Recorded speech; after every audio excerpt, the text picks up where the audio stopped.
Hello friends, let's discuss about external carotid artery and its 8 branches. So, first, external carotid artery is situated here in this space. First branch is the main branch, which is superior thyroid artery, and the second branch is lingual artery, and the third branch is facial artery. Next, the fourth branch is the occipital artery.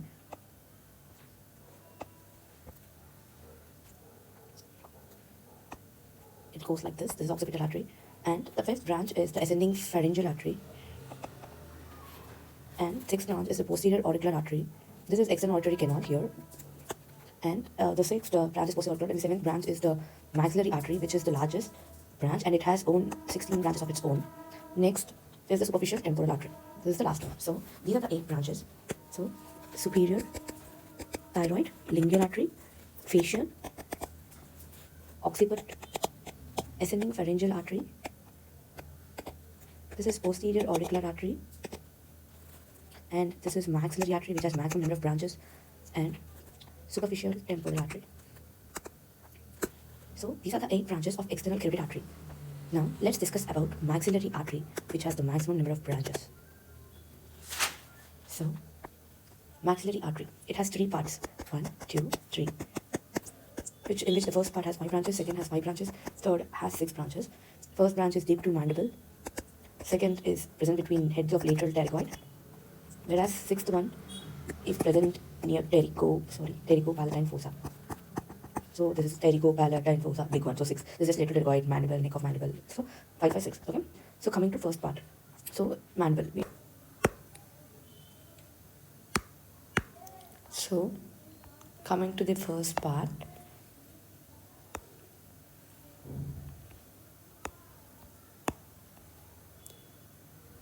So this is the external auditory canal, and you'll be having 2 sets of arteries for it, which is the deep auricular artery and the anterior tympanic artery. And the third branch is middle meningeal artery, and the fourth branch is accessory meningeal artery, and the fifth branch is the inferior alveolar artery, which is mental artery because it pierces this mental foramen. And so let's name it deep auricular. This is anterior tympanic. So by the name deep auricular, which means this is your ear, it supplies, here you'll be having tympanic membrane. So it supplies this EAC, external auditory canal, and the outer layer of tympanic membrane.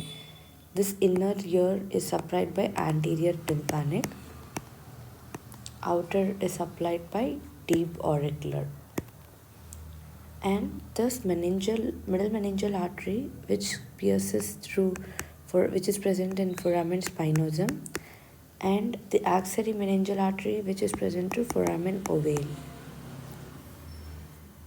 And here goes our inferior alveolar artery. So this is first part.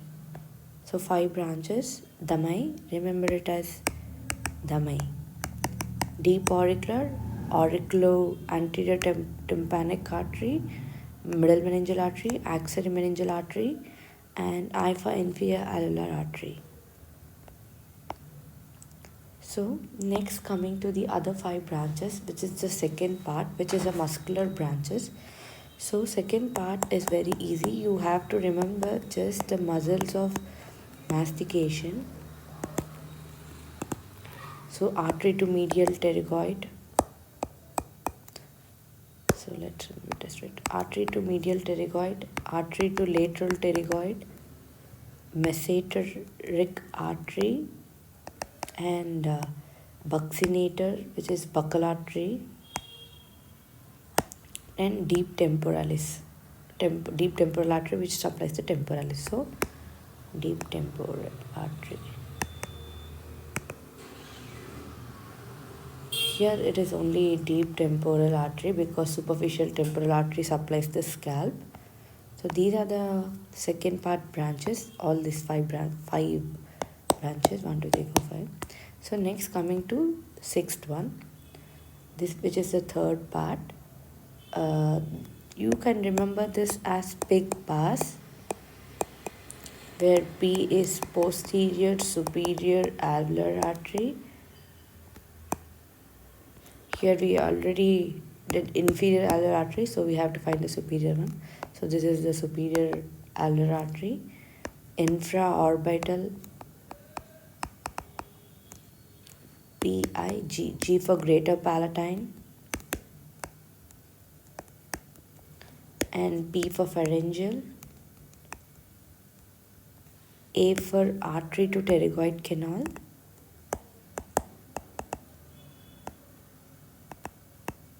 which is Vidian's artery. We know even Vidian's nerve.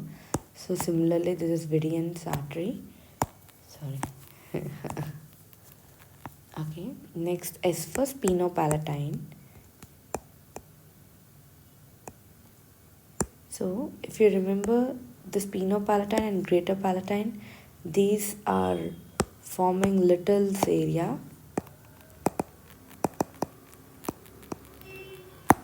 So the spinopalatine is the major artery of epistaxis. So here we are done with maxillary artery and its branches, and also we have done with external carotid artery and its branches. So here it is 16 branches. Next we'll move on to facial artery. Facial artery is very easy. You'll be having only two sets, cervical and facial. Each have 4 branches, in which cervical you can remember it as stag, which is submental, tonsillar, ascending palatine, and glandular, which is it supplies submandibular gland like that. So it is cervical. Facial artery, see, as we know, like if this is a face, sorry, okay, so this is the forehead, this is the nose, this is the lip,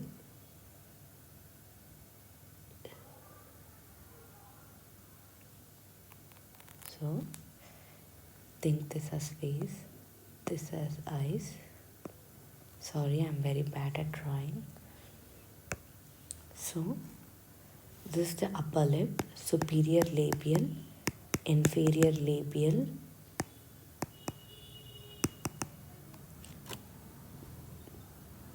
this is lateral nasal,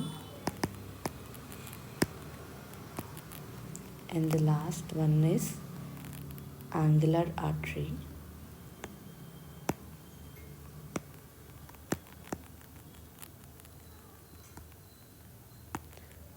So these are the 4 branches of facial artery. So if this is the hyoid bone,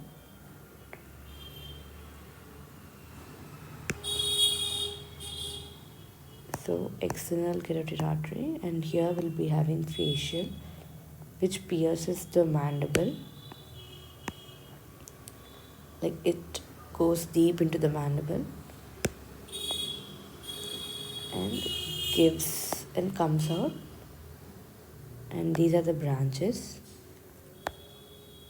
So this angular artery here anastomosis with the anastomosing artery is dorsal nasal artery, which is a branch of ophthalmic artery, which is a direct branch of internal carotid artery.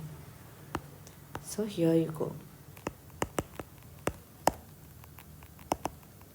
So these are the branches of facial artery, 8 branches. submental artery, transverse artery, ascending palatine artery, glandular artery, and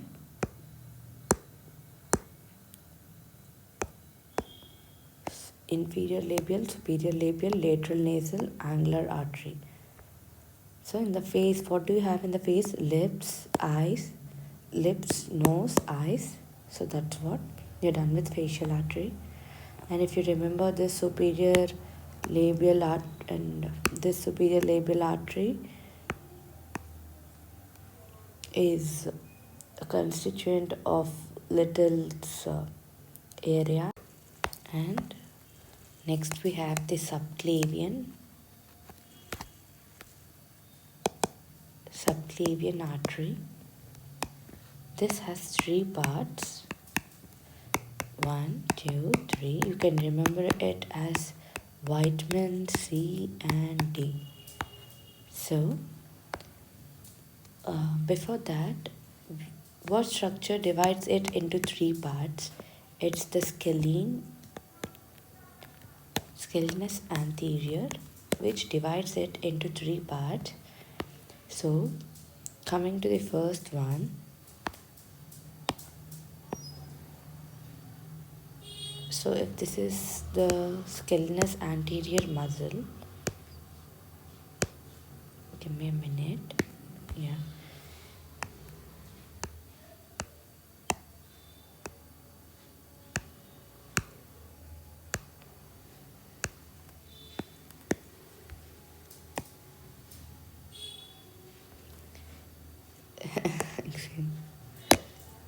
Sorry.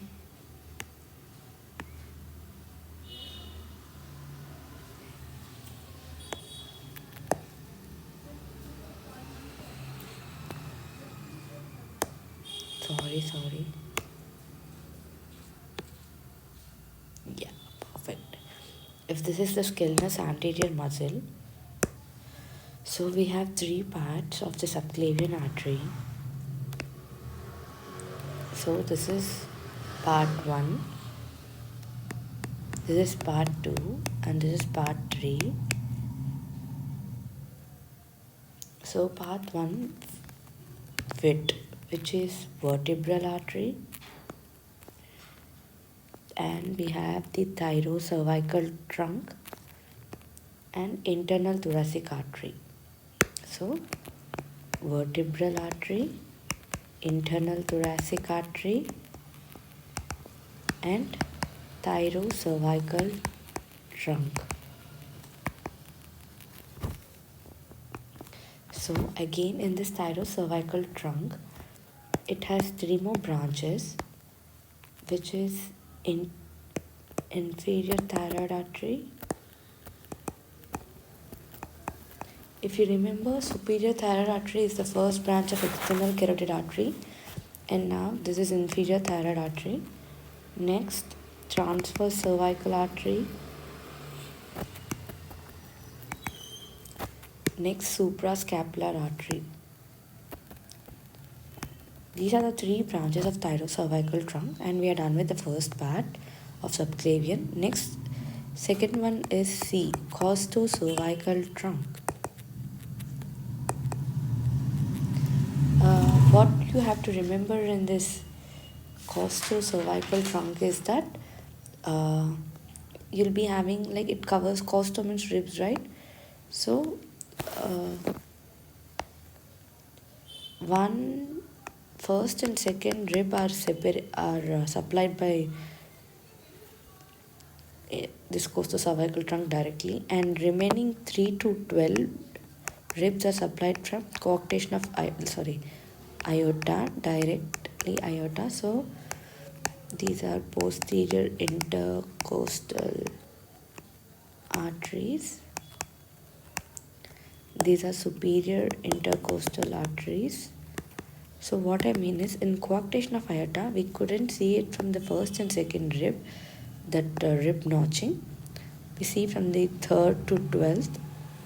So rib notching or figure of 8 or 3 shape, all this in coarctation of aorta, we couldn't see in first and second spaces. Only from 3rd to 12th we can see it because the artery 3 to 12 are supplied by aorta directly, and first and second are superior intercostal arteries. So notching is not seen in first and second one. So coming to third one, which is the last one, which is dorsal scapular nerve, which is vitamin D. So dorsal scapular nerve.